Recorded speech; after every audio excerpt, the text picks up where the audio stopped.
Здравейте, аз съм Румен, учител по математика и история в Демократичното училище, в което се намираме в момента, и имам удоволствието, но и голямата отговорност да съм водещ на този подкаст, в който ще ви запозная с двама ученици, които са завършили Демократичното училище, и те ще ни разкажат повече за техния път в училище и извън него, за трудностите, предизвикателствата и за още много други неща. Аз съм Мишел, завършил ученик в Демократичното училище и в момента и учител там. Преподавам японска култура, програмиране и предприемачество. Междувременно имам така голяма страст, мечта, цел, желание да отворя фирма за програмиране на уебсайтове и в момента работя върху това в отделното ми време. И съм на 19 години. Аз съм Тео, на 14 години и съм завършил така по-голямата част от съзнателния си живот в Демократичното до 13 годишна възраст. Занимавам се с музика, с актьорско майсторство, пиша понякога и в момента уча в училище за актьорско майсторство. А колко години сте били в Демократичното като ученици? Аз 9, мисля. 9. Като ученик аз съм бил 5 години в Демократичното училище. Общо 8-9.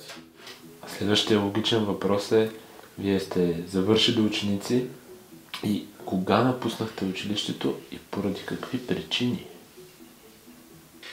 Моите причини бяха семейни. Чисто от гледна точка на такси с родители, отношения и така нататък. Така че в един момент родителите ми отказаха да продължат да ми плащат таксите за Демократичното училище. И съответно аз вече нямаше да бъда ученик там. Така че на тази възраст спрях да бъда ученик сам. Аз, разбира се, намерих друг начин, по който да бъда там, понеже наистина много исках да остана. В смисъл в тази среда. И започнах да доброволец тогава. Напуснах миналата година, когато бях на 13, да. Защото имах усещането, че съм взел от училището това, което можех, т.е. за себе си. И имах нужда от промяна на средата. И имах нужда да се развивам в точните среди, в които исках, да се развивам за в бъдеще, колкото и да ми беше при сърце училището. И да ми е все още. А как правите избори в живота си? Защото това е доста сериозен избор, ти да избереш сам своето бъдеще. Къде да го продължиш, как да го развиеш? Може да разкажете повече? Главната част от процеса е да се доверя на себе си по някакъв начин, на усещането, което е в мен. Например, когато знам, че нещо е за мен, аз много добре усещам, че това нещо е за мен, аз го следвам. И това за мен е много важно също. Да може да следваме това, което виждаме и което усещам с цялото си тяло, че това е за нас. Или следването на това нещо по някакъв начин. След това, да намираш начин и да почва по-интелектуално разсъждавам на това. Окей, искам да направя това. Супер, това го открих. Страхотно. Сега, как мога да го случа? Какво е нужно да направя? Може би е нужно да променя някаква среда, може би е нужно да променя някакъв начин, по който подхождам към някакъв проблем или някакво нещо. Може би мога да помисля върху решение. Дали ще бъде гледане на огън, дали ще бъде копаене на двора, дали ще бъде програмиране, дали ще бъде игране на някаква игра, дали ще бъде нещо. Вярвам, че едно полезно да следваме интересите си. Защо? Защото, виж, никой не ни учи да го правим в училище. Никога, никъде. Аз съм бил до 5-ти клас в държавно училище, никога не съм го видял. И знаеш ли, виждам много хора, които завършват училище и нямат представа какво искат. Но не защото не са имали, може би, не защото няма достатъчно голяма палитра от предмети в училище, а защото те никога не са имали шанса да го направят. Никога наистина преди не съм имал това време да мога да изследвам това, което ми е интересно на мен наистина. И работата е, че когато никога не го правиш и не го практикуваш, ти се отучваш от това и вече нямаш никой представа какво искаш и какво да се прави. И затова най-малкото, и затова за мен дори на пръв поглед да изглежда супер... Дори без мисленето, загуба на времето си го каза. Примерно да правиш нещо, което някой друг не разбира моментално. Примерно да седи да гледа огъня, една седмица, примерно. Но ето виж, аз научавам много неща за огъня по този начин. И това може да ми бъде интересно. Мога да реша да занимавам с това после. Може интересът ми да се развие. А може и да не се развие. Но дори да не се развие, аз се уча и се стремя и практикувам да следвам себе си, да следвам това, което ми е интересно. И за мен това е едно от най-важните умения в живота, които за мен са много важни да се развият. Ако правиш нещо, което не искаш през цялото време, колко щастлив можеш да бъдеш? Отколкото ако може би се стремиш да правиш повече нещата, които искаш и нещата, които те влекат. Така че точно така, не беше по мой избор, самото ми напускане на демократичното училище, обаче беше по мой избор да намеря начин да остана. И това е което направих. Исках да остана, супер. Какво означава да си губиш времето? Защо да гледаш в огъня, например, ще използвам този пример, защо това да е губене на време, а да учиш нещо, което всъщност никога няма да използваш и ще забравиш след 2-3 години, не е загуба на време. Да, развива ти логическото мислене, но няма ли и друг начин, по който да ти развие логическото мислене? Нещо, което наистина ще използваш. Не просто да научиш как да приведеш квадратно уравнение в нормално, за да можеш да намериш А, Б и С. Преповтарям се, знам обаче, няма ли друг начин, по който освен да се развива логическото мислене, се развива и креативността, и желанието да го правиш, защото ако едното е загуба на време, то е и другото. В едното можеш да рефлектираш върху себе си, можеш да имаш време за себе си. И не казвам, че някой да не си помисли нещо, нямам нищо против математиката, някой ако харесва математика, супер. Но лично аз не съм голям фен и смятам, че може и логиката и много други неща, които се развиват с математика, да се развият и по друг начин. Така че как се слага лейбъл на това да рефлектираш върху себе си, да наблюдаваш и да научаваш за нещата около теб като губене на време, а това да научаваш нещо, което да назубреш нещо, което ще забравиш след 5-6 години, не е. Как едното е губене на време, а другото не. Но добре, окей, много хора идват с аргумента, който е: добре, виж, ти трябва да го пробваш, да знаеш дали ти харесва. И това е така, но аз нямам нужда да пробвам 7 години физика и химия, за да разбера, че това не е моето нещо. Точно. Нямам нужда 7 години да го уча всеки един, да го уча по 3 пъти на седмица или по 2 пъти на седмица, за да разбера, че това не ми харесва. И нямам нужда да го правя още 15 предмета също. И едно е обща култура, друго е това, че биваш задължен да навлизаш в едно висше ниво на даден предмет, в което много често, ама да не те изложат в магазина. Кога ще използвам синус и косинус в магазина? Може ли някой да ми каже? Кога ще използвам синус и косинус? Аз мога да ти кажа, че никога няма да използвам синус и косинус в магазина. Да, и другото нещо е, че както ти каза, да пробваш, това е един аргумент. Другия – логичното мислене. Обаче, ако това наистина развиваше логично мислене света ни, сигурно нямаше да е в точно това състояние, което е в момента. Понеже, извинявам се, че ще го кажа, обаче мисля, че всички го знаем, няма нищо логично в момента, в което света ни не е логичен. Къде е логиката да се избиваме всички един друг? Ако не поставиш в една класна стая отново, аз нямам никакво желание да уча това предмет, аз няма да науча това предмет. Не, аз няма да го науча. Да, може заради натиск от родителите, понеже или си добър и имаш шестици, или вкъщи страдаш. Добре, окей, може да го назубри, обаче аз няма да го направя заради нещо друго, освен моето собствено оцеляване. И така израстват всъщност хора, които на 40 осъзнават, че не се познават, че всъщност нямат идея какво искат да правят с остатъка от живота си, осъзнават, че с по-голямата съзнателна част от живота си те са се опитвали да угодят на някой, а не на себе си. И проблемът е, че този начин на мислене все още е много засаден в като цяло родителския подход. И това просто съсипва детето напълно, лично според мен.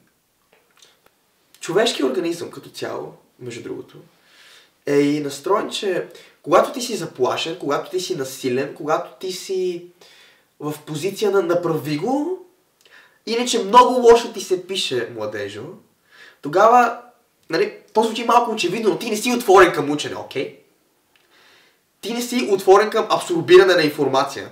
Ти си отворен към научвам го, назубрям го сега, за да мога да оцелея. Влизаш в такъв режим, оцеляване. Защото ако не го направя, лошо ми се пише, младежо. И лошо ми се пише, младежо, вкъщи не е приятно. И на училище не е приятно. И затова с идеята аз да се чувствам възможно най-добре, влизам в този режим, ще го запомняш да го оцеля, обаче това няма да го научиш. Не го научаваш. Запомняш го. И какъв е Зубреш смисъл го. всъщност? И защо го правиш? За да оправдаеш очакванията на някой, който си мисли, че знае какво е най-добро за теб. И то логично, между другото, каквото е най-добро за теб е най-добро и за човека от среща, и за човека от среща, и за всичките едно и също е най-добро за нас. Между другото. Всички учим един предмет и всички не си искат едно нещо, искат едни оценки за всеки един от нас. Ние нямаме индивидуалност. Всички знаят какво е най-добро за децата и то винаги е едно. Една линия. Нищо, че този занимава с това, он занимава с това, он занимава с това. Не, една линия. И вече като бъдеш, вече, нали, евентуално, като завършиш на 19 и вече тептем не знаеш вече какво искаш, от всичко, което си правил да следваш това, което човек хората ти казват. Цял живот. Това е. И вече си пускам в света да можеш успешно да нямаш никаква представа какво искаш извън училище. И просто осъзнаваш, че всъщност най-важното е това, което ти искаш за себе си. Не това, което някой очаква от теб, защото всички очакват нещо различно от теб, защото всички сме различни и всеки има различни очаквания и към себе си, и към останалите. И не може, както, нали, това, което ти каза, да се сложи всеки на една права, защото всеки е нещо съвсем индивидуално, съвсем индивидуален свят, ако може така да се каже, който се гради на най-различни леяри, искам да с чуждици, слоеве, да, благодаря ти. И това е, че хем се очаква да бъдеш индивидуален и да се себе изразяваш, обаче когато го правиш, срещаш омраза, срещаш критика, срещаш всичко друго, освен подкрепа. И честно казано, аз се обърквам. Какво наистина се очаква от мен? И като цяло, какво се очаква да направя в тази ситуация? Добре. Много се радвам, че ви зададох този провокативен въпрос, защото много от родителите се притесняват точно това, че детето им ще прави нищо по цял ден. И може ли да им кажете в рамките на едно-две изречения всичко това, което казахте, да го обедините в една мисъл, която да е отговор на тяхното притеснение? Знам, че звучи страшно. И знам, че звучи много притеснително да гледате как детето ви прави нещо, което вие може би не разбирате напълно защо. Може би не виждате прекрасен, перфектен смисъл в това, което прави в момента. И може да го виждате като нищо правене, но и знаете, че това е... Колкото и банално звучи, това е неговия път. Това е това, което той си избрал. Там е интереса му, там е любопитството му, там може да бъде страстта му. Но само когато го пуснете, да може да изследва, без да има никакъв натиск, че е нужно да изпълни нечии очаквания, само тогава той може да бъде готов да може да изследва. И само чрез това изследване той може да намери кое е неговото нещо. Понеже никой не е щастлив, изпълнявайки и живейки по стандарти различни от неговите собствени. Това е за мен. Мога ли в малко повече от едно изречение, просто по-збито, няма да правя анализи. Малко или много ще използвам нещо за пример. Не можех да чета и да пиша до около 10 годишна възраст. И не ме интересуваше, и не ми се занимаваше, защото не виждах смисъл, както Мишел казва. Но в момента чета почти всеки ден. Обожавам да чета, много обичам да пиша. И стихотворение, и разкази, и музика. Всеки се развива по различно време. И това, че в дадения момент ви изглежда, че детето ви нищо не прави, в дадения момент, може и да е така, обаче в това нищо правене всъщност човек открива себе си. И всъщност, когато дойде времето, и ако въобще дойде, понеже понякога за някои неща просто не идва, защото не ти е интересно и не искаш да го разбереш. Но в даден момент ще дойде времето, в което ще разберете, че детето ви всъщност цялото това време е опознавало себе си. И лично аз бих насърчавал детето си да изследва себе си, защото ако наистина се познаваме, ако наистина се познавахме и се запознаем с себе си, колкото и безсмислено да звучи, можем да спасим света по някакъв начин. Нещоправенето е доста свързано и с скуката. Имали ли сте периоди, дни, седмици, в които сте изпитвали скука в училището? И какво ви е донесла тя? Пълни глупости. Как така скуката е полезна? Да бе. Да седя и просто да си блъскам главата в стената. Да, глупости. Но все повече с изминаващото време осъзнавах и започнах да осъзнавам, че всъщност скуката довежда до гениалните идеи. Защото когато умът ти е в почивка и не точно в почивка, но в тази затормозяваща наложена почивка, ако мога така да го... Точно тогава той си намира какво да прави. В някои моменти имаш нужда от помощ, за да излезеш и да намериш полезното на скуката. Защото ако някой е седял на тъмно в дадена стая, т.е. ако някой седи в тъмна стая и не е виждал светлина, когато види светлина, ще е като какво се очаква да правя, нали? Ако малко твърде абстрактно го обясних, но в някои моменти в скуката, аз лично, съм имал нужда да, не знам, някой да ми помогне да по някакъв начин да ме опъти, как да... И това могат да бъдат твоите приятели или учители? Да, може да е буквално всеки. А как бихте описали точно тези първи години в училището? Аз, като едно дете, тогавашно, което идва в 5-ти клас на 11 годишна възраст, от една среда на задължителни неща, една среда на нечестност, понеже постоянно кажа, че това не е честно и виждат много неща, които изобщо не са честни. От среда на задължение и насилване се премести в среда на отвореност, приятелност и свобода. Това за мен беше доста шоково. Аз началото си казвам, чакай. Тоест искаш да ми кажеш, че теб те интересува аз какво мисля? Какво? Искаш да ми кажеш, че аз мога да правя каквото искам?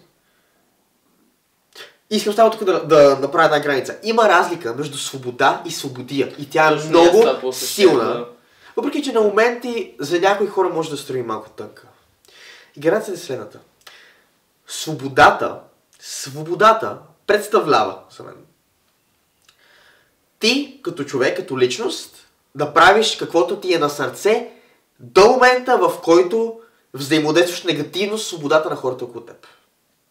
Тоест, аз правя каквото искам до момента, в който не започна да преча на някой, да наранявам някой, да карам някой да се чувства зле или по някакъв начин да му взаимодействам негативно с негова свобода. Момента, в който моята свобода ти влияе негативно, тогава вече не е свобода, тогава е свободия. Но момента, в който аз правя каквото ми е на сърце в моя кръг, без да те влияе негативно по никакъв начин, и ти правиш каквото на теб ти е на сърце в твоя кръг, без негативно да взаимодействаш с моята свобода, това е свобода. И това е целта. Никога не е била свободия, винаги е била свобода. Преди да довърша да начертая границата. Поне със свобода. Тоест, аз вече мога да правя каквото ми е на сърце, драго и каквото искам, обичам и ми е интересно, стига да не влияе негативно на другите. Така, доста нова концепция за мен, изключително така зашеметяващо ми подейства, направя като шамар в лицето. Така че имах нужда от малко време да тествам границите. Защо? Защото преди това съм бил в такова училище. Тоест за мен беше нужно да тествам. Аз хулиганствах. Първите няколко години в демократичното училище не ходих нито един урок за нищо никъде, освен коване, дърворезба, рисуване, шиене и френски. Просто им беше интересно. Нито един академичен предмет, между другото, нито един, защото просто имах свободата и исках да се наситя, не исках да видя какво е да си свободен. Да, на моменти свободата ми се превръща в свободия, но това много бързо беше посрещнато от обратната връзка на обществото, в което бях тогава, на обратната връзка на средата, в която се намирам, когато ми казах: "Хей, Мишел, уважавам, че това, което искаш да правиш, но това не е окей. Защото ABCD не е окей, защото това негативно влияе с свободата на другите. Не можеш да ходиш и да набиеш някой. Не можеш да ходиш и да откраднеш хляба, който е за всички и общия. Не можеш да ходиш и да счупиш дивана, защото после като някой иска да седне на дивана, той няма да може, понеже ще счупа. Като някой иска да яде хляб, няма да може, защото си го взел. Като някой иска да прави каквото и да не може, защото ти си го възпрепятствал. И това не е окей. Елемента, който не е окей, е границата между свобода и свободия. Както и отнеми доста време да го науча това, между другото. То, защото бях в нормално училище и там вече бях свикнал, че всичко, което мога да го правя, дето не е окей, трябва да го правя. И в нормално училище бях много голям хулиган, между другото. Винаги като нещо имаше, госпожата беше като: "Сигурно е Мишел." И ме наказваше. Честно ли? Не беше! Но няма значение какво мисля, нали? Аз си казвам: "Госпожо, не съм аз, тя ми всички така ми казват." И те може би всички така и казват, наистина. Но това не го прави честно. Отвратително, абсолютно, нали?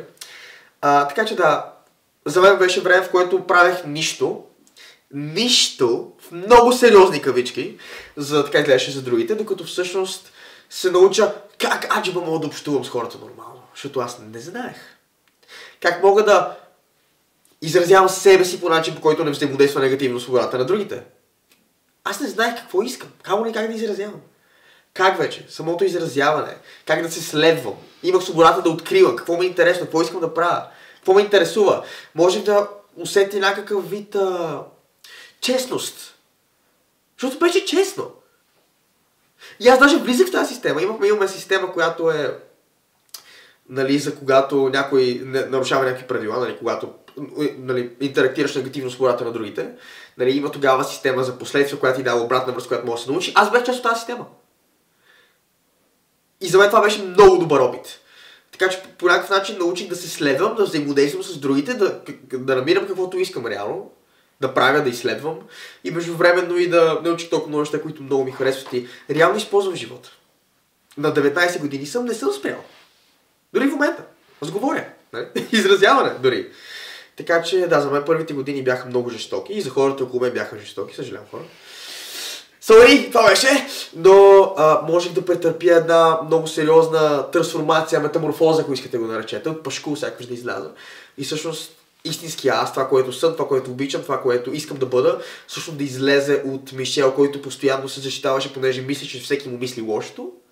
Мишел, който нон-стоп беше на режим оцеляване, не ме наранявайте, и който винаги беше затворен за другите и за себе си включително. Просто това начин, който бях свикнал. Така че това беше за мен. Много сериозна трансформация. Моите първи години в училището минаха нещо като първите ми, 2 години. Първата година или първите 2 да... Първите години. Да, окей, т.е. Минаха в експериментиране, в общуване с останалите, но отказвах да посещавам почти каквито и да е академични занятия. И аз на френски мисля, че тогава много харесвах езици. Беше ми нещо много. И също с творчество, всичко с творчество. Но математика, науки, не. Въобще не се интересувах. И така изкарах първите 2-3 години, от 6 до към 9 годишна възраст. На около 10-11 започнах повече да посещавам като цяло занимания.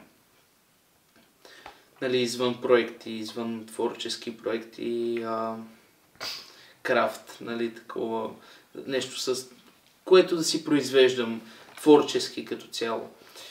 И бих казал, че първите няколко години експериментирах и търсех себе си, което ми помогна за бъдеще много да със себе рефлексията, това да усещам себе си, това да творя без...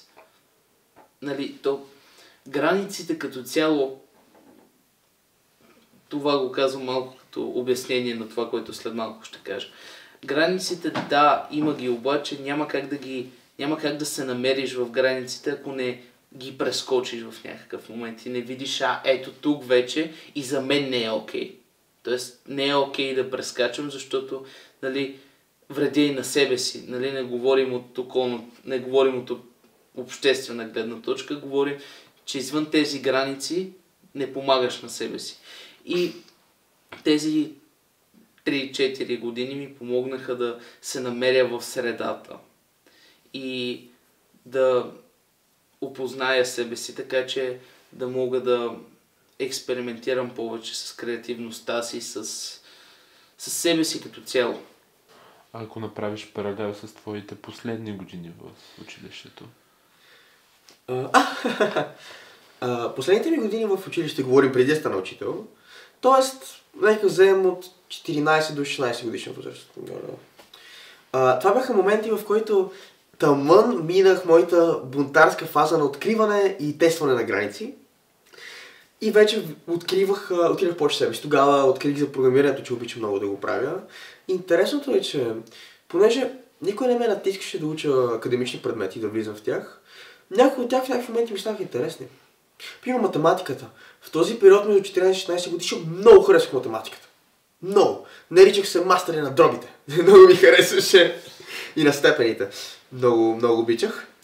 И тогава активно посещавах уроците по математика, ходих повече на история, понеже след като ми е дадена тази свобода да избирам, след като по някакъв начин мина през периода на тестване на граници и стигам вече до момента, в който мога да избирам за себе си, тези неща, които преди съм ненавиждал от дъното на душата си, като математика, примерно, всъщност можех много сериозно се отварям към нея. И започнах съответно да ходя на такива уроци. Тогава обработвах много видеа, също снимах, обработвах, говорим за до премиери и така нататък, монтажи, снимах, много обичах. И тогава рисувах, участвах в отбор, тренирах спорт, разбира се. Но за мен бяха едни много градивни години, между другото. Много голяма част от човека, който съм сега, който аз съм много благодарен, аз много се харесвам, между другото, идва точно от периода на 14-16 годишна възраст, когато най-сетне съм се отворил и съм започнал да приемам от света около мен. Без да съм в толкова затворен, в една защита, в едно чувство, че всеки момент някой ще ми избие един опрекът. Или пък ще се чувствам застрашен и така нататък. Това беше момента на отваряне, от който взех адски много от менторите в училище тогава, които имах. Нали, ментора е като много близък човек, който е учител, обаче реално те е повече приятел, отколкото нещо друго. С него постоянно си говорите за... Мен това ми беше много така решаващо в моето израстване. Разговорите с тия хора, с менторите точно в училище. Аз говорихме за мои лични проблеми, дори семейни, дори някакви неща, за които се чудя, как да направя, какво да сторя. И всъщност те не много ми даваха съвети, колкото да ме изслушват и заедно по някакъв начин да стигаме до извода, който е най-добър за мен. Това беше много важно и много ценно. И всъщност точно в тези години направо невероятно израснах. В смисъл, между 14-16 години не бих могъл да се позная. Направо беше невероятно. Така че за мен това бяха много полезни за мен, много добри години. Моите последни няколко години бих казал, че се преоткрих отново. Защото нали, малко след пандемията и всичките неща, които се случиха, аз малко или много това ми повлия. И оставането в къщи, усещането, че съм затворен и не мога да... И трябва. Нямам друг избор и трябва да седя у нас и не трябва да... И нямам точно тази свобода, което, нали, просто осъзнавам, че така е трябвало да стане и това наистина ми е помогнало да се преоткрия. Та последните около 2 години ми бяха повече за себерефлектиране и себеосъзнаване и преоткриване на това, кой съм аз. И всъщност осъзнах колко много точно това да бъда разбран зависи от мен. Защото винаги съм се чувствал, когато споделя това как се чувствам, винаги съм се чувствал като по някакъв начин в тежест на човека, на който го споделям. И тогава успях да най-сетне да помисля за себе си като човек от много време и човек, който има нужда да сподели с някой. И тогава всъщност се доверих, както и ти каза също, на ментора си и когато споделих всъщност, тогава се усетих как започнах по някакъв начин да себе откривам, отново преоткривам себе си. Да, последните 2 години бяха повече отново откриване на това, което съм, защото през там 2020-2021 по някакъв начин се загубих. Изгубих себе си, изгубих връзката с себе си и последните 2 години бяха всъщност това да намеря кой съм и какво искам от света, от себе си, от живота и като цяло какво искам. А какво мислите, че училището ви е дало, за да извървите този път, което не бихте могли да го намерите другаде? Първо е това, че никой не се опитваше да ме смачка от очаквания. Никой не ми даваше тази тежест. Просто я нямаше от мен. Просто я махнаха от рамената и гърба ми. И вече бях свободен да откривам и да търся какво е важно и интересно за мен. Имах пълна свобода да го изследвам. И всъщност да правя това, което наистина искам и ми е интересно. Това за мен беше едно от най-големите неща. Имах много голяма подкрепа от учителите. И от децата също. От общността. Бяха много голяма подкрепа в това, което иска да правя. И дори когато нещо, може би го нямаше, те ми помагаха да намерим начин да го случим. Включително много ми помогна и с общуването с хора, между другото. И със себе си, включително. Какво искам да кажа по това? Искам да кажа, че първо за научаване, за изследване и научаване на себе си и оттам вече взаимодействие. Как да изразявам себе си в синхрон с това около мене. Така че да не е вредно или неприятно и в същия момент да се съжителстваме максимално добре. Което е много важно. Социални умения. В смисъл, вече ставаше въпрос социални умения на ниво на подкрепа, на разбиране и на работа в екип. А не толкова на как да прецакам другия, как да мисля само за себе си и как да се оцелеем. Което за мен беше голямата разлика. Включително и отвореното съзнание и мислене на много от хората, които бяха там, които можех да споделям това, което ме вълнуваше, това, което ми беше интересно и заедно да ги обсъждаме и да изследваме тези за мен нови територии. Така че това за мен беше най-важното. И възможността да се включвам активно също. Понеже, демократично училище, голяма част от правилата, всъщност всичките правила ги гласуваме ние, ги създаваме ние. И може по някакъв начин да допринеса с моето, което също беше много полезно за мен. Видях, че действията ми имат смисъл, имат значение и са зачетени. Което също беше. Защото преди начинът, по който го постигах, беше цялата ставаше поле кола по пода, ще правя номера на госпожата, ще правя някакви такива неща, за да мога да бъда зачетен и да видя за себе си, че моите действия имат смисъл и значение. Че правят нещо. А тук успях по някакъв начин да се науча да го правя по градивен начин. Което също беше полезно за мен. И до момента. Може би едно от нещата, които мисля, че демократичното е едно от малкото места в България, което предоставя тази възможност е това наистина ще те преповторя в някой, ако нямаш проблем, нали. Както Мишел каза, че всъщност това да си включен в важните процеси на училището, това да бъдеш приет като равен и да не се чувстваш като полезно изкопаем, ако мога така да се изразя. И това, че имаш възможността да създаваш без да бъдеш спиран от това, кое е нормално, кое е, нали, че нали така трябва, защото нали, от стереотипите, които на повечето места те спират от това да бъдеш себе си и да се развиваш, свободата като цяло, да бъдеш себе си и да търсиш себе си в по-абстрактни измерения. Да. Един въпрос, който повече към Тео, но Мишел ти също, ако сметнеш, че можеш да се учиш. Тео, демократичното е било твоето първо училище. Тоест ти преди това не си имал досег с държавно училище. Да. Имало ли е в тебе по време на престоята тук някакво сравняване с други деца от държавни училища? Да. Как си се чувствал тогава? Честно казано, в някои моменти, много, понеже съм имал и сравнения, сравнявал съм се с хора от държавни училища и в положителни и към положителни и негативни качества, нали, какво имам в себе си, което те нямат. И да, в някои моменти ми липсваше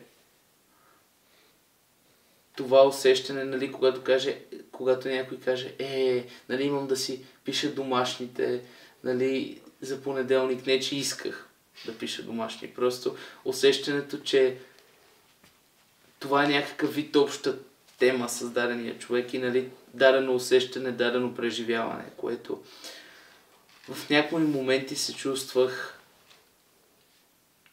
извънземно сред хора, сред ученици в държавни училища, защото и на емпатично ниво голяма част от хората не са израснали в днешно време. И както, нали, имаше моменти, в които исках да се впиша, но имаше и моменти, в които исках да съм далече от този начин на мислене, който много от хората, нали, точно това на оцеляването, на това аз съм повече от теб и ти ще ме слушаш, защото да, случвало ми се да се сравнявам и с добрите и с негативните си качества. Да. Тоест понякога се чувствал по-добре след сравнение, друг път се чувствал неприятно след сравнение. Да, защото не успявам да се впиша в някои... Нали, то не е толкова за вписването, а да намеря обща тема. Или предстои матура на дадени, нали, на повечето ученици и си говорят за това, нали, говорят си за тяхното преживяване и аз се чувствах леко като извънземното. Но наистина виждам начина, по който общуват голяма част от хората в държавните училища и начина по който аз общувам. И виждам, че предпочитам моя начин, отколкото трябваше да избера дали да се сравнявам. Нямаше, защото първо, че всички са различни и второ, че е безсмислено, защото никой не преживява. Тоест, дори и да бяхме в едно и също училище, дори и да бях в държавно училище, нямаше да преживея даденото нещо по същия начин, като друг човек в моя клас. И сравнението, и като цяло сравнението просто е безсмислено и не помага за развитието на... Нали, градивното сравнение, например, ето до такава степен искам да се развия но тук излизам извън въпроса, само ще си позволя малко да развия мисълта си. Ако се сравняваш по начина, като например искам да достигна това ниво и да мина отгоре, но не да се напъвам и да се мачкам. Но искам просто да в дадена сфера. Нали, това е един вид, но другото сравнение, което е, например, както родителите сравняват децата по оценки, успехи и като цяло сравнението, по-токсичното сравнение, според мен, е безсмислено. Чувствал ли си се тъп в тези сравнения? Ми се. Защото...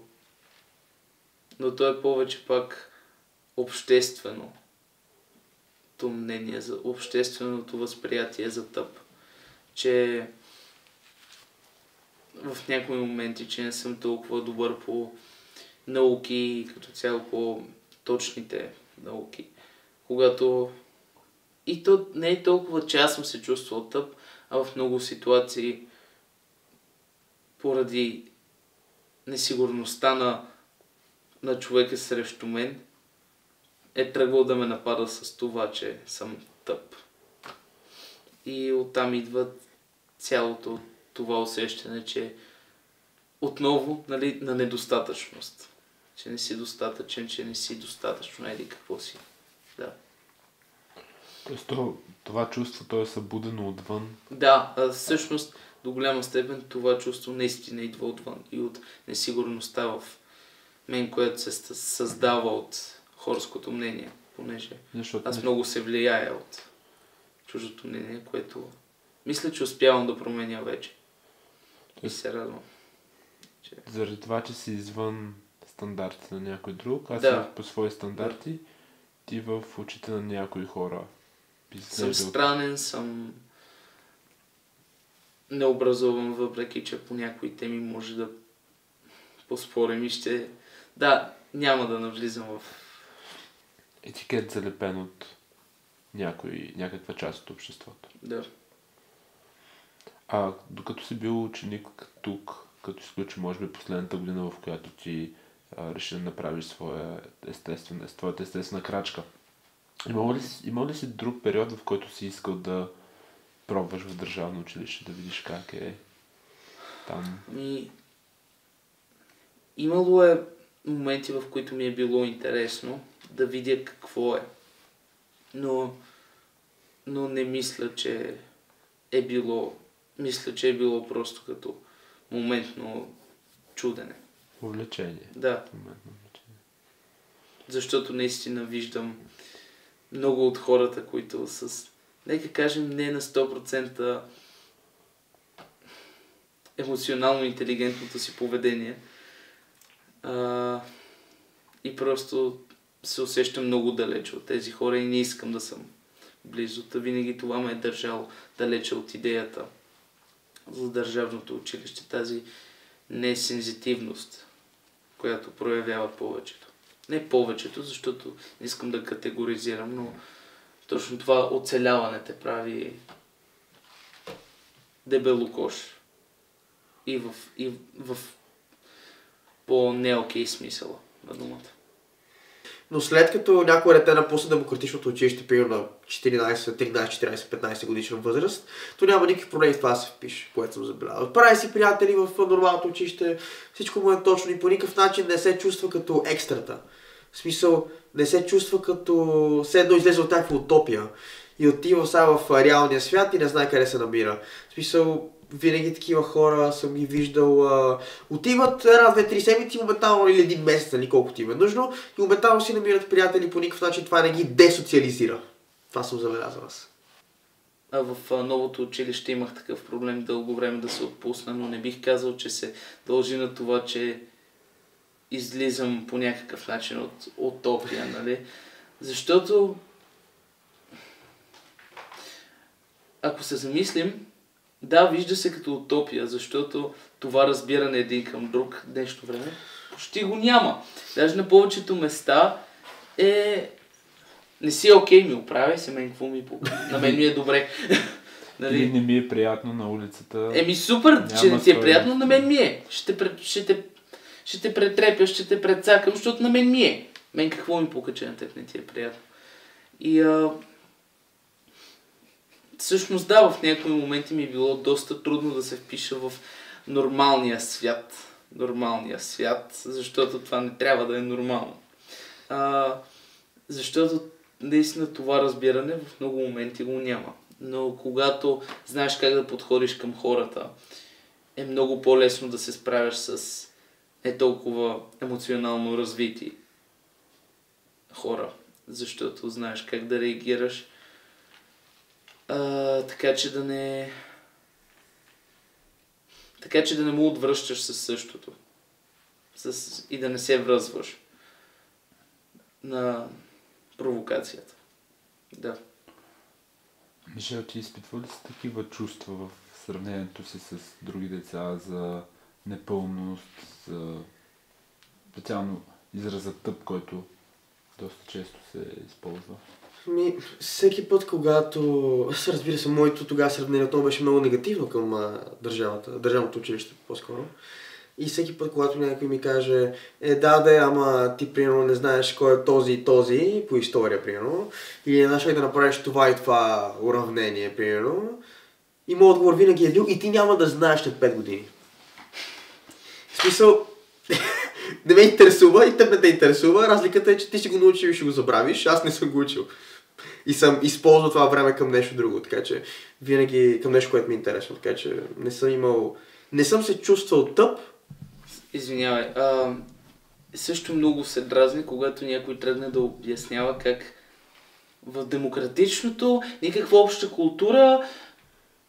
Значи, не знам повечето хора, най-вероятно повечето хора, които гледат, не подценявам никой, просто това не е нещо, което се учи. Искам някой да ми каже, някой знае ли какво е кордицепс, понеже мога да се заложа, че никой не знае. И има някои такива неща, които просто чисто погледнато от обща култура, повечето хора не знаят. Обаче голяма част от хората в училището са го учили и знаят, защото им е интересно. И, например, когато се каже, нали точно това, което каза, ти не знаеш по история или кой си, ако можех, щях да взема камерата и щях да покажа долу таблото, което е направено за Васил Левски. И всъщност, предполагам и съм на почти 100% сигурен, че това е направено до голяма степен от ученици. Нещо, което наистина виждам в себе си и много други ученици в демократичното е, че всъщност развиват общата си култура с желание, не защото трябва. Доста се говорихме за това, че ученето става по избор на децата, кога и какво, но и Мишел доста сподели по темата. Но интересна ме е твоята гледна точка, Мишел, за това, че ти трябва да се явяваш в краища на всяка година на изпити. И то по предмети, които, както ти спомена, много малка част от тях са ти били интересни. Може да кажеш повече за тези изпити, в които ти се явявал? От 5 клас до 12 клас, нали, аз съм бил частично записан в държавно училище. Това беше начин, на който родителите ми тогава беше така най-добър и измислихме. Всяка година отивам поведнъж годината за по 2 седмици и се явявам всеки ден на някакъв изпит, който се базира на целия учебен материал за въпросната година. В началото беше малко по-сложно, понеже аз изобщо не исках да го правя това. И учих 1 месец преди изпитите всяка година, понеже през цялото друго време, нали, не искам да го уча това. Така че оценките, които изкарвах, бяха така средни. Обаче това никога не е било никога не е било нещо, което по някакъв начин ми притесняло мен или вече родителите ми, понеже, нали, заради множеството аргументи, които изредихме до сега. Така че въпросът е бил просто да мога да мина, доколкото да се призная за пълноправен член на обществото и да мога да карам кола. Примерно. Така че да. След което, после като развих една идея повече интересни, ми стана доста по-лесно. Примерно по математика. Аз тогава много харесвах математика. Между 14 и 16 годишен, съответно ми беше много по-лесно. Имаше някои предмети, специално между 14 и 16 годишен, които ми бяха много интересни и аз си ги учех. Например, по история беше интересно, имаше по география някои неща, които ми бяха интересни, но отново просто вече бях в процеса на преоткриване, на отвореност и на изследване, което не е съпроводено с тежест, която ми се дава по някакъв начин от хората извън мен. Но винаги реално е било нещо, което не съм харесвал. Никога не съм го харесвал. Имам преди самата идея за изпитите на края на годината. Всеки път, когато дойде и аз, сега пак ли? И трябваше да се подготвим, защото знаеш, че това е период, в който отново е нужно да правя нещо, което не искам, което не виждам никакъв смисъл и който и да съм питал, не могъл да ми го обясни. Не съм намерил човек, който може да ми обясни. Добре, защо е нужно да уча Хикс 10, 15, 16, 17 или колкото и да са, предметът при природата изобщо ме интересуват в училище. Питал съм учители, директори съм питал, хора съм питал, дават ми отговор, който е така трябва, така са казали, най-добре за теб, но това не е отговор, който отговаря на моят въпрос. Така че никога не съм виждал смисъл в това. И може би е част от причината, преди която имам така съпротива към него.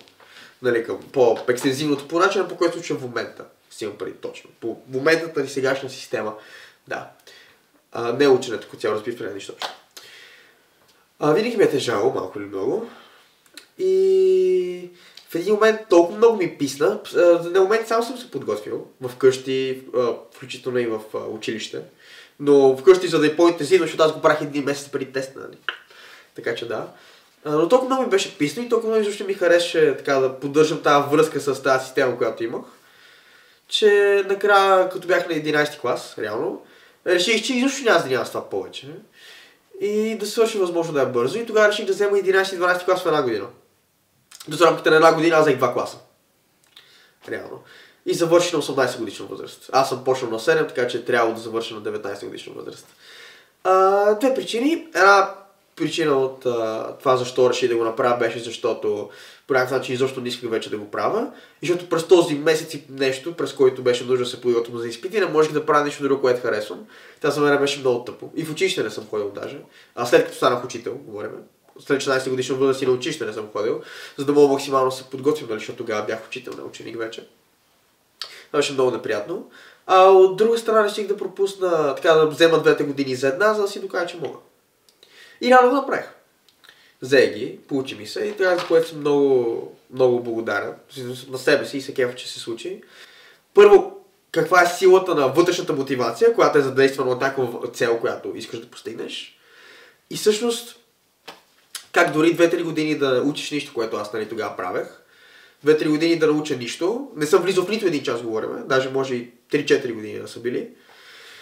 Аз даже успях да взема 11 и 12 клас наведнъж за една година. Даже успях да си го наваксам така. Не просто да наваксам и да стигна след връстниците ми. Което е просто съм го решил, просто съм имал вътрешната мотивация. И това за мен е директно отговор за притеснението на много родители, което бих разбрал. За това, че всъщност ти да учиш нищо да правиш. Да, ама това защото не искам. А когато искам, то става и не просто става нереално бързо. Защото вече имам вътрешна мотивация да го направя, а не натиск на база оцеляване от външна ръце. Към един край на разговора, като обаче бъде отново чрез въпроси, в които синтезираме всичко, което сме си изговорили. Блиц. Като блиц въпроси, да, и за мен е много важно да си поговорим и за отговорността, която имат учениците. Какво бихте казали вие за това? Каква е отговорността на учениците в демократичното училище? За мен голяма част от отговорността на учениците в демократичното училище е да упражняват свободата си. Отново, свобода. Не свобода. Две различни неща, нямат нищо общо. Така че за мен това е много, много важно. За мен е участието в средата също е някакъв вид отговорност. Понеже ако не ходиш на училище и не идваш тук и не използваш нито един от инструменти, които са ти предоставени, които са това полза между другото също, в обща полза са всъщност. Ти не си част от тази среда. И ако ти не си част от тази среда, ти не си част от тази среда. Тоест, за да си част от нея, имаш отговорност по някакъв начин да се включваш.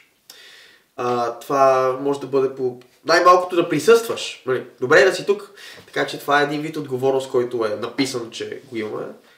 И има и друго нещо. И то е, че когато си в демократичното училище, нещо много интересно е, че отговорността за теб, за твоето развитие и за това, което правиш, искаш да правиш много рязко, идва в твоите ръце, както откакто си се родил е малко или много ти е твое право.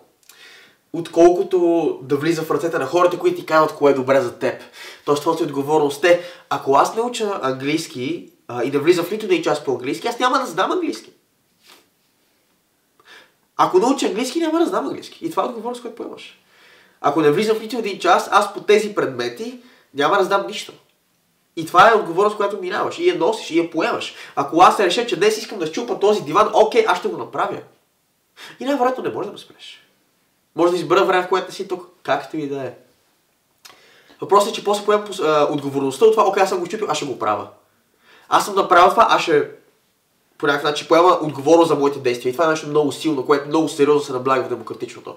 Носиш отговорност за твоите собствени действия и за нещата, които правиш, за изборите, които имаш, което всъщност малко или много се пренася после в живота. Не, че тук не е истински живот, говорим извън училището. Ами, отговорността на дете, което учи в демократичното е, според мен, основно да знае. Т.е. как да го обясня, да знае. Много отгоре звучи, обаче да знае за възможностите за подобряване на комуникацията като цяло, да знае различни начини, по които да... Като цяло това, че отговорността да бъде индивидуално, т.е. да се себеизразява, защото себеизразяването идва с голяма отговорност. И наистина това да бъдеш себе си до някаква степен. И да можеш да познаваш себе си. Това също е голяма отговорност. Да познаваш себе си и да знаеш от какво имаш нужда. За мен демократичното образование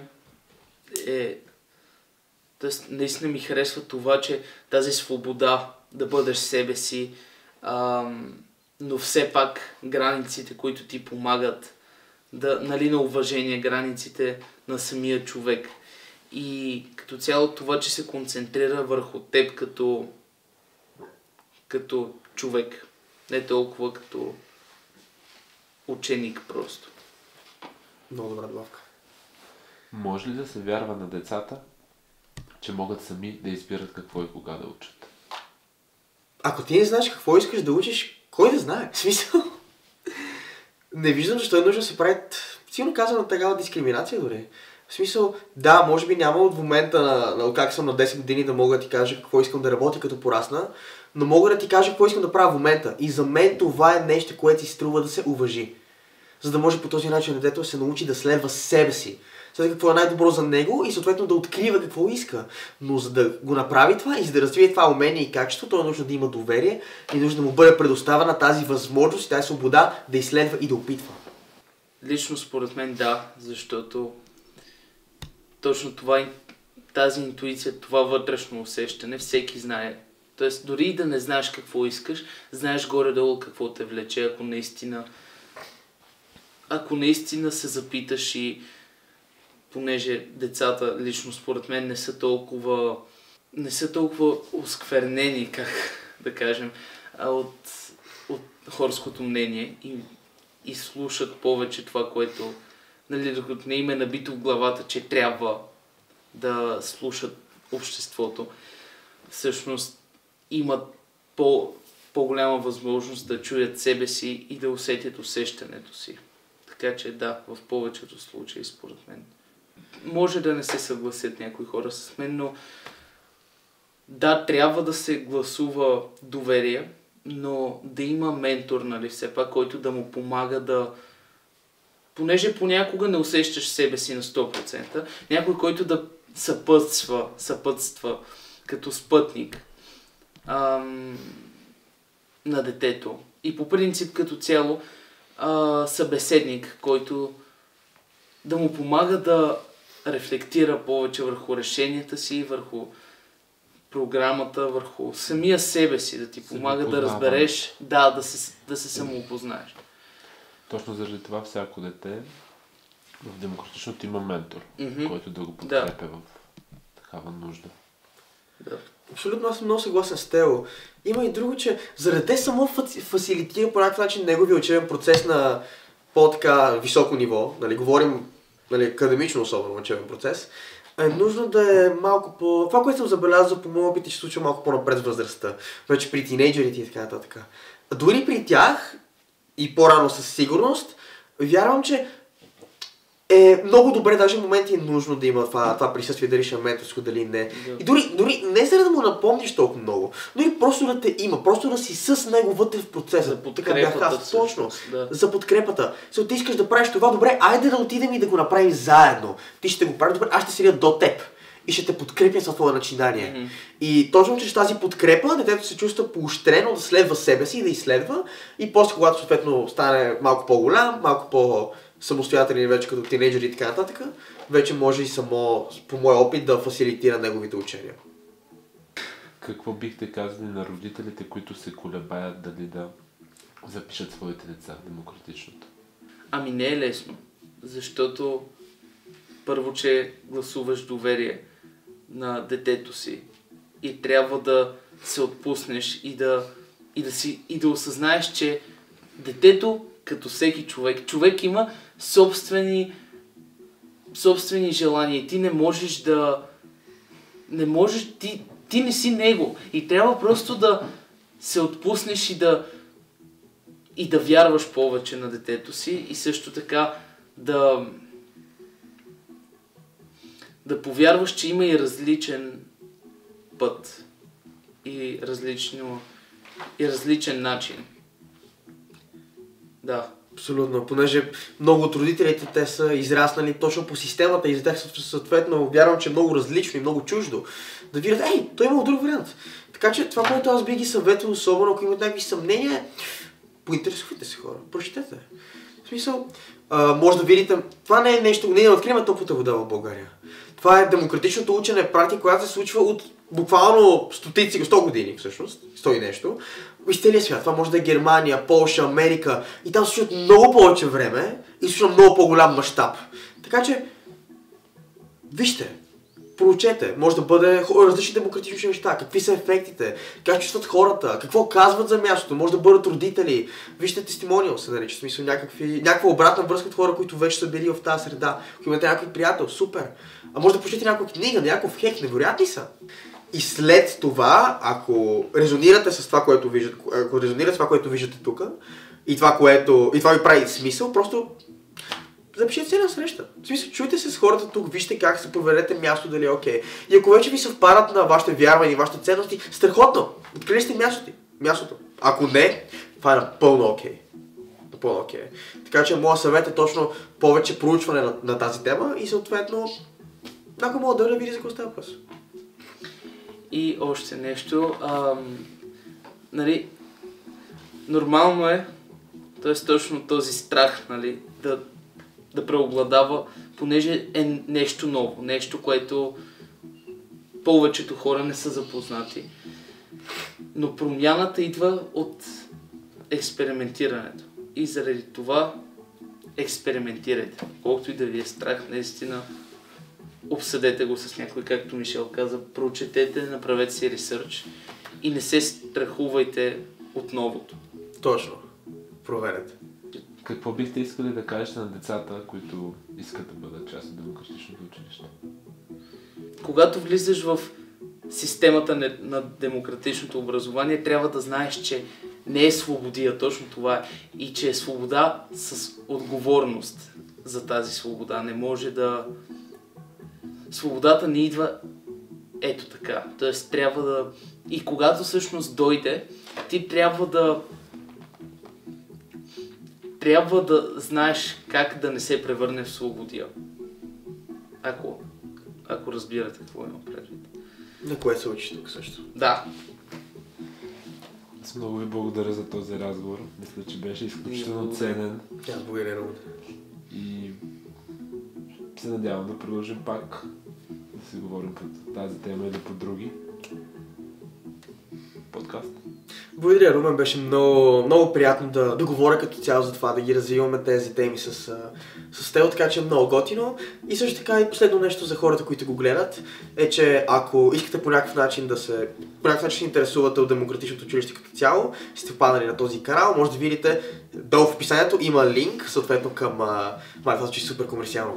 Има линк към сайта на училището, така че ако имате някакви по-обширни въпроси, интереси или просто искате да говорите с някой оттам, така че да сравните вярвания и гледни точки, може да чувствате напълно свободни да го натиснете. На мен ми беше много приятно, много благодаря за поканата, много бих се радвал да повторим. И се надявам наистина подкаста и всъщност разговора да е достигнал до зрителите и по някакъв начин да е променил гледната точка на някои от хората, които са имали съмнения и като цяло да е подтикнало хората към да си дават като цяло и свобода на себе си, да следват себе си, не толкова това, което трябва да следват.